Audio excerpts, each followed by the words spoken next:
Saan nilagay ang anak ko? Bilangan kita. Ikaw mo rin mo.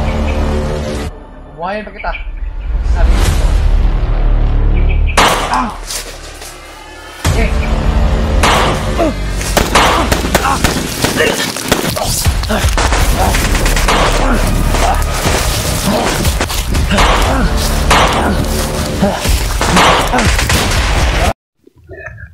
Yun mga idol, awan sa akin, isang mapagpalang araw. Balik bundok ko mga idol para hanapin yung anak ko at si Adit.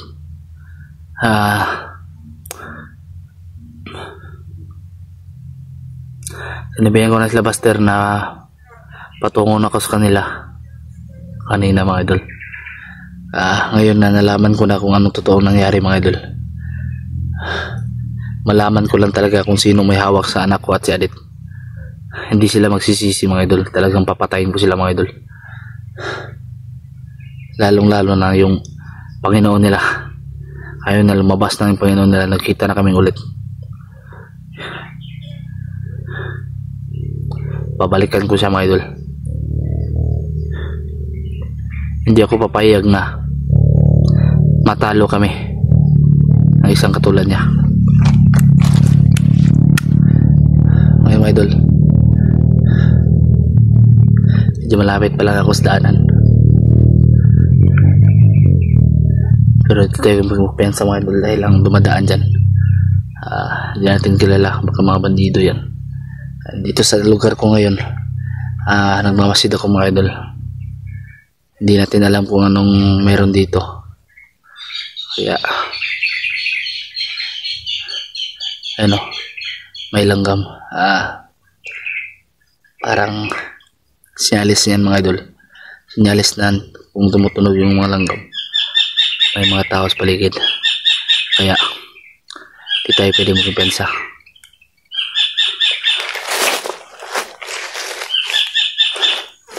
Kailangan tayong masid.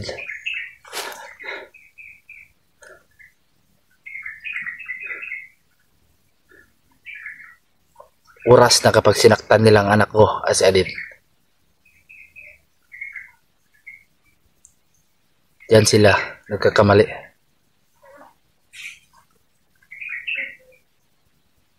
Ginagalit nila ako. Pagsisiyan nila yan.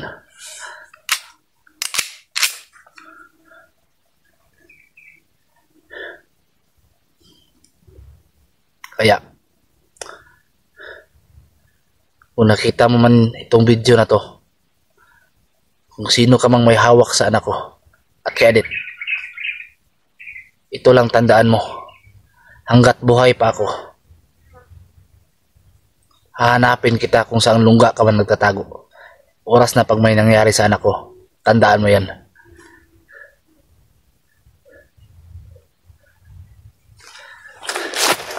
Tuloy tayo sa paglakad mga idol.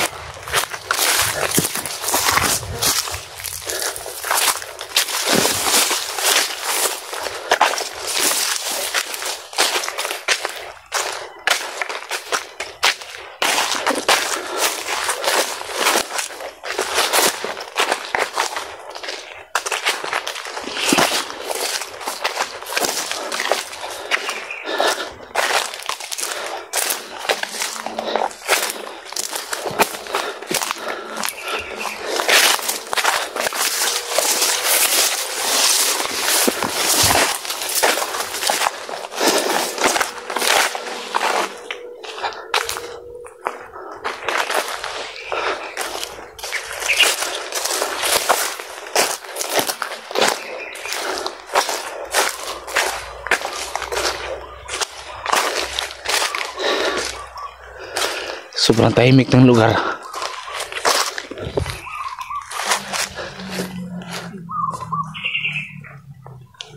Parang may tao doon.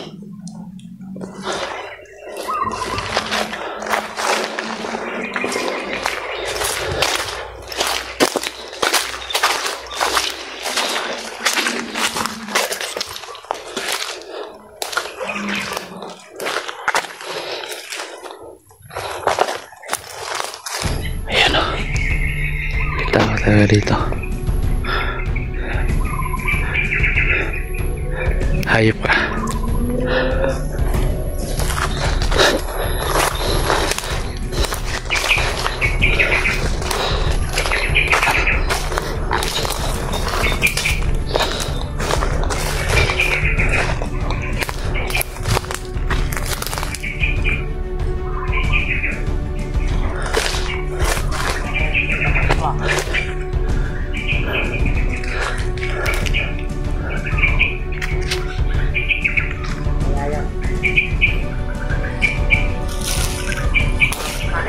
Hoy, saan mo nilagay yung anak ko? Saan yung nilagay? Saan yung nilagay? Asan si Adit? Ang anak ko? Alam mo, hindi ko natatakot sa'yo. Tutok mo! Ano gusto mo? Ayaw mong magsalita. Papatayin kita. Asan yung nilagay ang anak ko? Bilangan kita. Yung bawang baril mo. Bubuhayin pa kita. Magsasabi ka na totoo. Ayaw mo sarili mo. Ah! Sige. Ayun ka.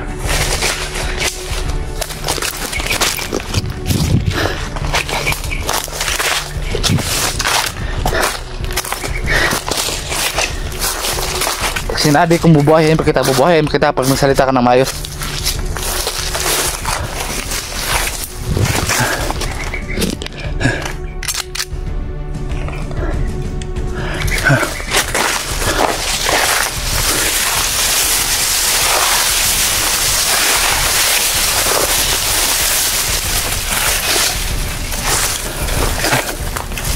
Ayop kayo, ayun yung magsalita ng maayos ha.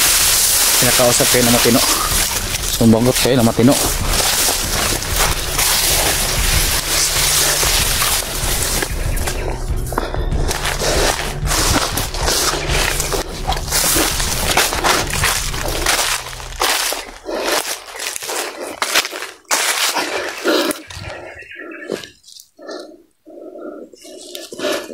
Yun mga idol, subukan yung tingnan dyan. Parang may sagap ng mga boses pa.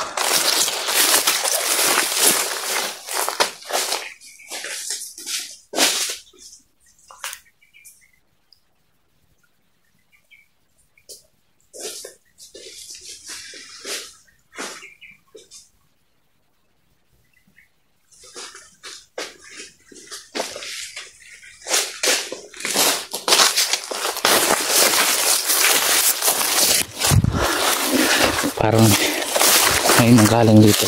Siguro kagabi to. So,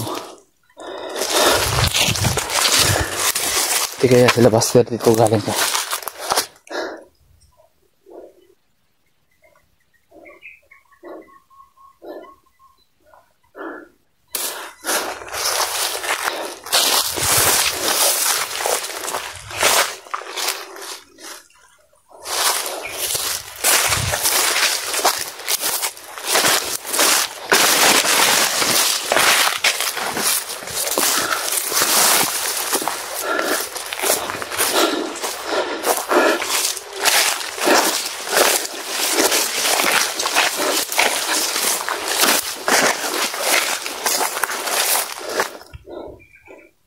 Parang may malagid-alagid sa akin ba?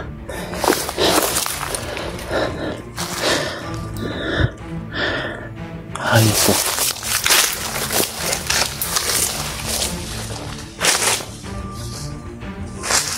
Lubas ka dyan. Huwag kayong magtago. Ayaw mong sumagot.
Hey, po yan.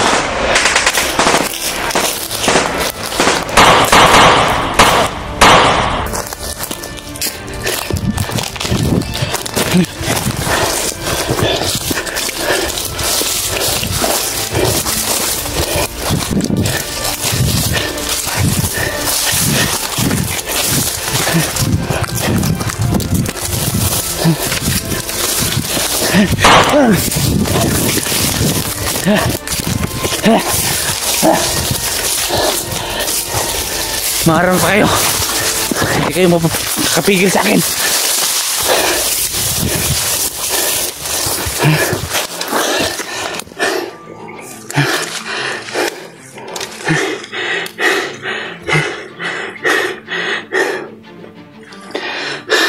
Medol, hinabangan talaga nila ako.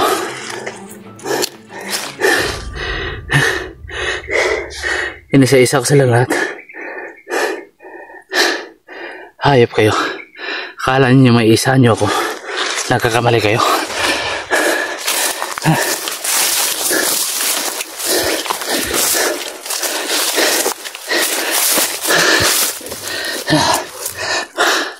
Pahinga mo tayo dito.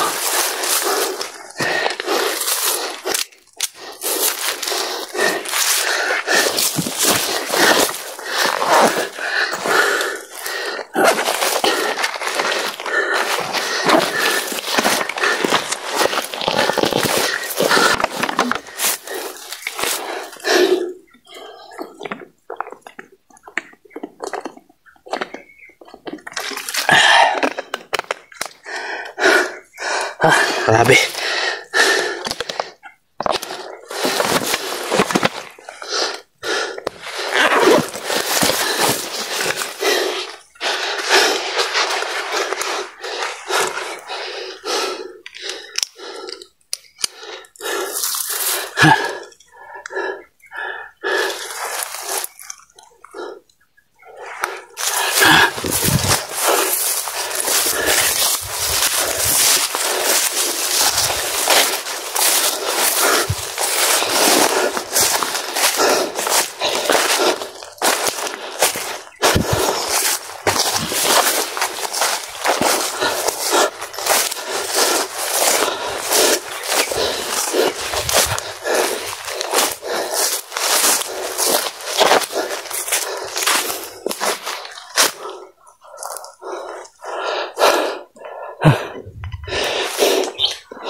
Taguloy lang.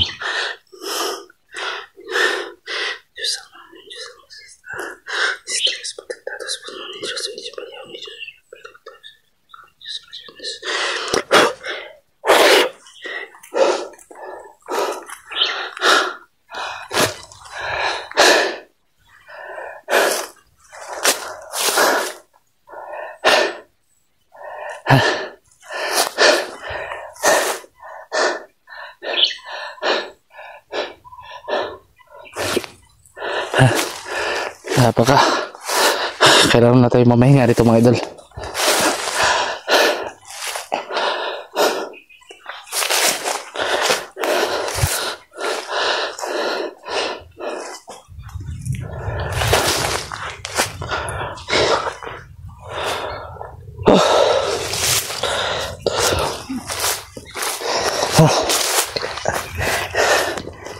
Grabe. Unang balik pa lang baka agad. Talagang inaabangan nila ako. Gusto talaga nila akong madali mga idol. Pero hindi ako basta-bastang magpapahuli sa kanila. Kaya pati pamilya ko dinadamay nila. Hindi nila matanggap na nagbago na ako. At hindi rin nila matanggap na nandito ako ulit. Hindi para sa manage sa kanila. Para ubusin silang lahat. Hindi nila alam Kung makikinig lang sana sila, handa akong tutulungan sila para magbago. Wala akong intensyon na patayin sila. Gusto ko lang sana magbago sila, pero ayaw nilang maintindihan. Kaya, bala sa bala ang pag-uusapan.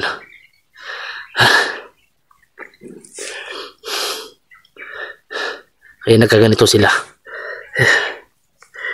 Kaya wag lang silang magkakamaling galawin ang anak ko at si Adit. Dahil hindi ko sila titigilan kapag may nangyari masama sa dalawa.